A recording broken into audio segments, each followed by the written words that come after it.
Hello everyone. Let's see MCQs on the executive body, that is licensing authority, customs collector and drug inspector under the topic Drugs and Cosmetics Act 1940. So let's see the first question.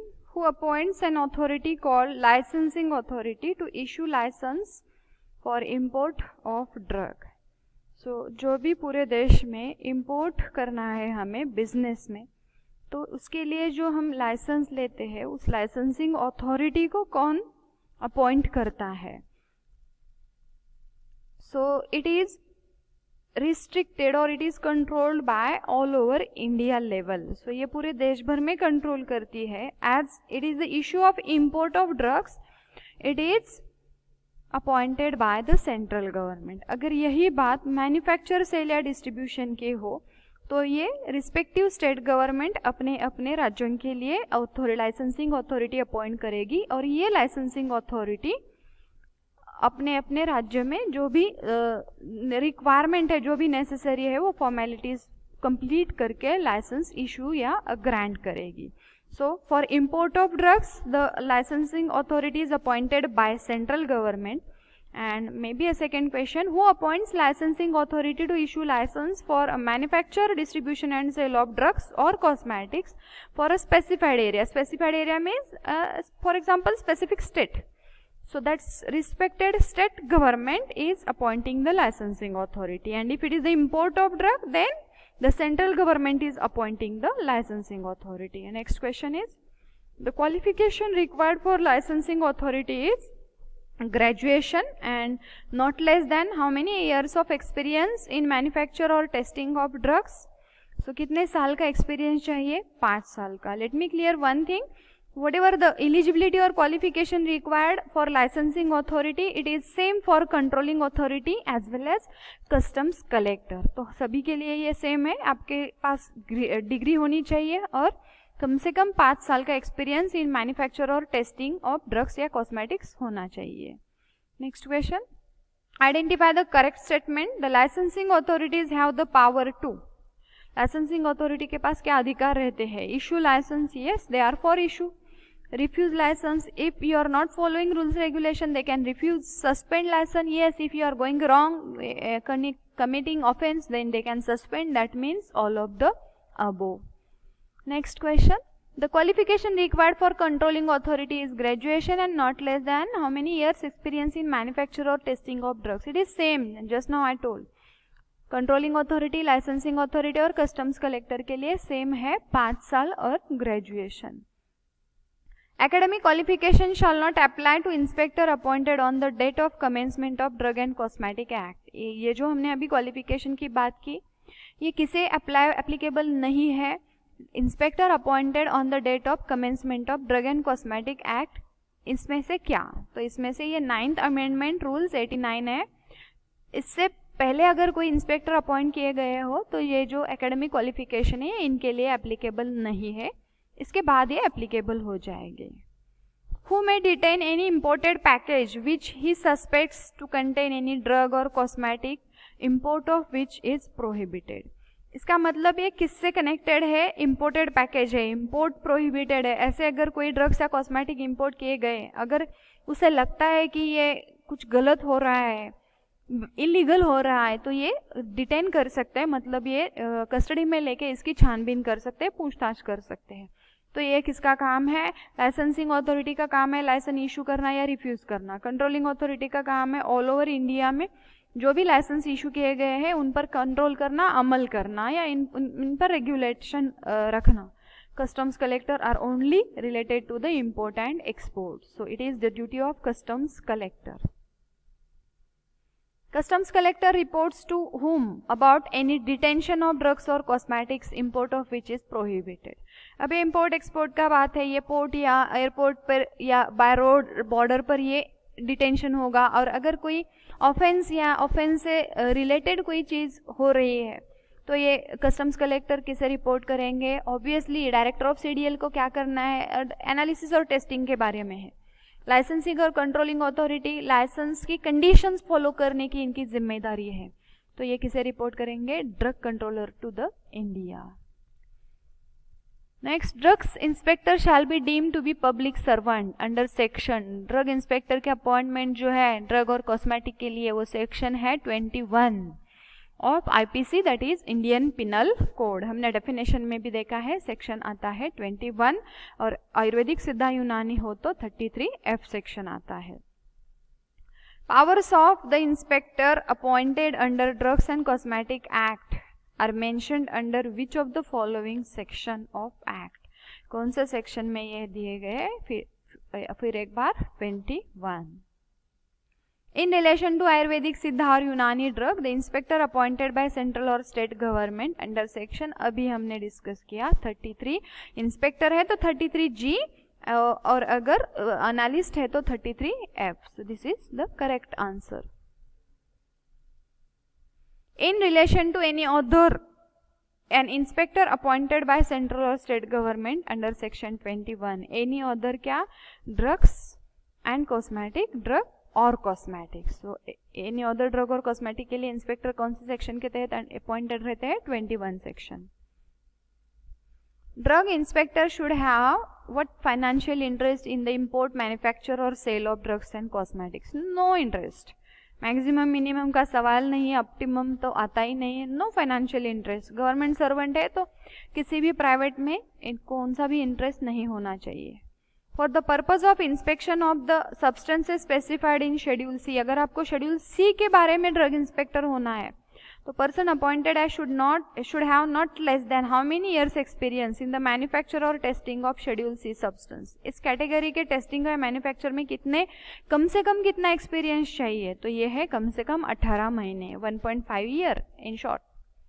Next is for the first 4 years from the date on which chapter dash of the act takes effect in the state, persons appointed as drug inspector can be continued if the state government is satisfied। मतलब कि इसमें से कौन से chapter के आने से पहले 4 साल अगर ड्रग इंस्पेक्टर की अपॉइंटमेंट स्टेट गवर्नमेंट ने की है और वो स्टेट गवर्नमेंट उनसे सेटिस्फाइड है तो ये ऑर्डर कंटिन्यू रहती है, ये इंस्पेक्टर की पोस्ट कंटिन्यू रहती है।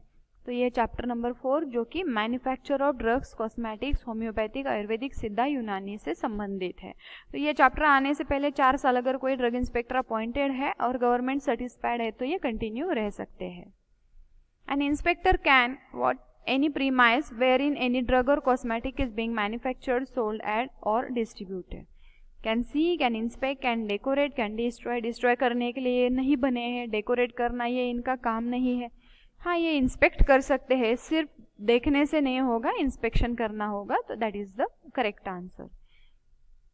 N inspector can inspect means of what and testing of any drug और cosmetic is being manufactured, sold और डिस्ट्रीब्यूटेड। सो तरीके देखे जा सकते हैं टेस्टिंग के और किसके, तो टेस्टिंग और स्टैंडर्डाइजेशन के, means of standardisation and testing of any drug and cosmetics जो कि मैन्युफैक्चर या बेचे जा रहे हैं, उनके स्टैंडर्डाइजेशन कैसे होते हैं, टेस्टिंग कैसी होती है, ये इंस्पेक्शन करते हैं drug inspector. Inspector can take what of any drug और cosmetic being manufactured, sold, distributed, delivered और कन्वेड टू परचेसर। तो ये क्या ले सकते हैं, चार्जेस लेना तो नहीं है, इन्हें सरकार सैलरी देती है, सैंपल ले सकते हैं, स्टैंडर्डाइजेशन लेना इनका काम नहीं है। So correct answer is sample लेती है और गवर्नमेंट एनालिस्ट के पास भेजते हैं inspector for further investigation. Inspector can search any person in connection with what under the chapter at all reasonable time, in connection with manufacture, sale, offence, distribution. किसी person को तभी ढूंढते हैं हम लोग, वो उसने कुछ गलत किया है या वो हमें चाहिए। तो अगर ऑफेंस किया है, गुनाह किया है, तो हम उसकी छानबीन करेंगे, इंस्पेक्टर उनकी पूरी इंक्वायरी करेंगे, पूछताछ करेंगे at all reasonable time, that is the right to the inspector. And inspector dash any record, register, document और any other material object found while exercising his duty. वो लिख सकते हैं क्या, लिखना इनका काम नहीं है, रिकॉर्ड लिखना इनका काम नहीं है, वो देख सकते हैं, तो अभी पढ़ना है क्या, नहीं, एग्जामाइन कर सकते हैं। So inspector examine any record, register और document. Inspector inspects at least how many times in a year all establishments licensed for sale or even manufacture of drug. So once, twice, thrice और quarterly, साल में 4 बार, 3, 2 या 1 बार।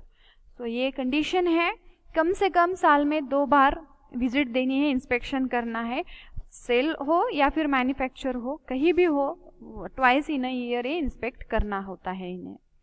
N inspector में what the imported package if he thinks suspected, क्या कर सकते हैं inspector? Detain कर सकते हैं, मतलब सील कस्टडी में लेके छानबीन कर सकते हैं, देख सकते हैं, एनालिसिस के लिए भेज सकते हैं, that is to detain. Inspector submits copies of records to, किसे भेजते हैं ये रिकॉर्ड? जो भी इंस्पेक्शन किया जाता है एट द मैन्युफैक्चरर और एट द सेल डिस्ट्रीब्यूशन, उसकी जो भी रिपोर्ट्स है, जो भी रिकॉर्ड्स है, वो कहाँ पे भेजे जाते हैं? It is send to the controlling authority. Next is inspector institutes prosecution, मतलब गुनाह दर्ज करते हैं, फाइल दर्ज कर, केस फाइल करते हैं in respect of what? Of the act and rules they are under. Rule implement हो तो प्रोसिक्यूशन क्यों दाखिल करना? अगर फॉलो हो रहे हैं तो क्यों गुनाह दर्ज करना है? ब्रीच हो, मतलब कि अगर किसी रूल का ब्रेक हो, किसी नियम का भंग हो, मतलब कि ब्रीच ऑफ द एक्ट, तो इंस्पेक्टर प्रोसिक्यूशन इंस्टीट्यूट कर सकते हैं। An inspector have to intimate the purpose to a person from whom he takes sample in writing in prescribe form. किसी भी व्यक्ति से इंस्पेक्टर अगर सैंपल लेते हैं तो उन्हें उस व्यक्ति को सूचना, पूर्व सूचना या फिर प्रायर इंफॉर्मेशन देनी होती है, इंटीमेशन देनी होती है इन द प्रिस्क्राइब्ड फॉर्म। तो ये फॉर्म नंबर है 17। सो इसमें उन्हें बताना होता है कि मैं आपके यहाँ से सैंपल विड्रॉ कर रहा हूँ। If sample is taken from manufacturing premise it should be divided in how many parts. अगर मैन्युफैक्चरिंग प्रीमाइस से लिया है तो 3 पार्ट्स में ये डिवाइड होता है, या अगर सेल डिस्ट्रीब्यूशन के यहाँ से सैंपल लिया है तो ये 4 पार्ट्स में डिवाइड होता है। So that is the next question. Manufacturing premise से लिया तो 4 साल। Okay, identify the wrong recipient of sample divided into 4 portion. अब हमें ये थोड़ा डिस्कस करना पड़ेगा, ये 3 या 4 पोर्शन करते हैं, कहाँ पे जाते हैं? तो एक पोर्शन जाता है कोर्ट के लिए रिजर्व रखा जाता है, एक वारंटर के यहाँ जाता है, एक इंस्पेक्टर खुद के पास रखते हैं, एक पर्सन जिसे ये सैंपल लिया जाता है उसके पास रखते हैं, एक एनालिस्ट को जाता है टेस्ट के लिए, एक जिस पर्सन से लिया है उसके पास जाता है, 2 हुए। एक कोर्ट केस के लिए रिजर्व रखा जाता है इन एनी फ्यूचर डिमांड, और चौथा अगर वारंटर हो तो उसके पास भेजा जाता है। ये हुआ सेल डिस्ट्रीब्यूशन। अगर मैन्युफैक्चरिंग हो तो एक गवर्नमेंट एनालिस्ट को भेजा जाता है, एक रिजर्व फॉर कोर्ट रहता है और एक वारंटर इफ एनी रहता है। So next question. यस, सो हमारा क्वेश्चन क्या था? Wrong recipient. तो इसमें रॉन्ग रेसिपिएंट कौन है? इन तीनों के पास तो 3 सैंपल जाते ही है, चौथा और किसके पास रहता है? इंस्पेक्टर के पास रहता है, that is the in case of just as an evidence. तो ये ड्रग कंट्रोलर है, इनका इससे कोई भी लेना देना नहीं है, तो this is he is the wrong recipient. Recipient मतलब जिसके पास मिलता है, मिलने वाला। Penalty for wilfully obstructing an inspector doing his duties is imprisonment up to. अगर आप किसी भी ड्रग इंस्पेक्टर को ऑब्स्ट्रक्ट करते हैं, उसके काम में दखल अंदाजी देते हो, तो ये ऑफेंस है, ये गुनाह है। इसके लिए आपको पनिशमेंट क्या है? Imprisonment up to how many years? May be with fine और विदाउट फाइन और विथ बोथ। तो ये 3 साल के लिए आपको जेल हो सकती है और फाइन भी हो सकता है, या फिर दोनों सजा हो सकती है। Next, if report of government analyst is challenged. Actually the government analyst का रिपोर्ट कंक्लूसिव माना जाता है, ये फाइनल माना जाता है अगर ये चैलेंज किया नहीं गया तो। If it is challenged within 28 days then the sample of such drug और कॉस्मेटिक इज सेंट टू। हमारे पास कितनी मोहलत होती है? 28 days। 28 days में आपको चैलेंज करना होता है अगर आप एग्रीड नहीं हो तो। उसके बाद ये सैंपल ऑफ ड्रग और कॉस्मेटिक कहाँ पे भेजा जाता है? अब गवर्नमेंट एनालिस्ट से भी ऊंची अथॉरिटी कौन है? CDL है। सो गवर्नमेंट एनालिस्ट ये स्टेट के रहते हैं, हम हमारे स्टेट में भेजेंगे। अगर इससे आगे जाना है तो CDL के पास भेजे जाएंगे। CDL के डायरेक्टर जो भी डिसीजन, मतलब जो रिपोर्ट देंगे, इनके साइन होंगे, वो रिपोर्ट फाइनल माना जाता है। Report signed by director central drug laboratory is considered authentic. तो होता ही है, ये ऑथेंटिक ही है authority, valid, final and genuine. So it is considered final. That was about the MCQs on government licensing authority, controlling authority and drug inspector. Thank you so much for watching.